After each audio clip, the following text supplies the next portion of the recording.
TikTok রবিবার থেকে যুক্তরাষ্ট্রে তাদের অ্যাপ বন্ধ করার পরিকল্পনা করেছে।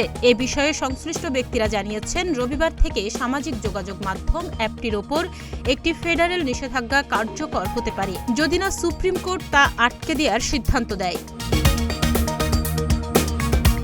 নিষেধাজ্ঞার কারণে নতুন ব্যবহারকারীদের জন্য অ্যাপটি ডাউনলোড করাও নিষিদ্ধ হবে। তবে সেসব ব্যবহারকারী ইতোমধ্যেই একটি ব্যবহার করছেন, তারা কিছু সময়ের জন্য চালিয়ে যেতে পারবেন।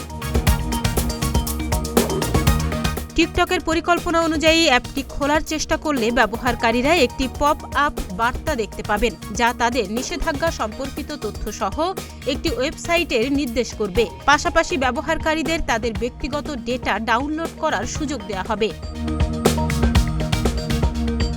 এই প্রক্রিয়া বাস্তবায়ন দীর্ঘ পরিকল্পনার প্রয়োজন নেই বলে জানিয়েছে একটি সূত্র। টিকটকের বেশিরভাগ কার্যক্রম স্বাভাবিকভাবেই চলছে। নিষেধাজ্ঞা পরবর্তীতে প্রত্যাহার হলে দ্রুতই পরিষেবা পুনরায় চালু করা সম্ভব হবে।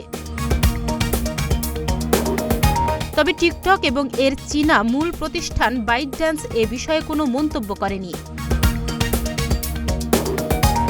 2025 সালের 19 জানুয়ারির মধ্যে যুক্তরাষ্ট্রে টিকটকের কার্যক্রম বিক্রি করার জন্য প্রেসিডেন্ট জো বাইডেন একটি আইন স্বাক্ষর করেছেন। অন্যথায় অ্যাপটির ওপর দেশব্যাপী নিষেধাজ্ঞা কার্যকর হবে। সুপ্রিম কোর্ট সম্প্রতি এই আইনের পক্ষে অবস্থান নিয়েছে। তবে নির্বাচিত প্রেসিডেন্ট ডোনাল্ড ট্রাম্প এবং অন্যান্য আইন প্রণেতারা এই সময়সীমা বাড়ানোর আহ্বান জানিয়েছেন। টিকটক দাবি করছে, এই আইন যুক্তরাষ্ট্রের সংবিধানের প্রথম সংশোধনী আইন লঙ্ঘন করছে। তাদের মধ্যে নিষেধাজ্ঞা 1 মাস স্থায়ী হলে 17 কোটি মার্কিন ব্যবহারকারীর মধ্যে 1/3 অ্যাপটি ব্যবহার বন্ধ করে দেবে। তাহনিয়া ইয়াসমিন, প্রতিদিনের বাংলাদেশ।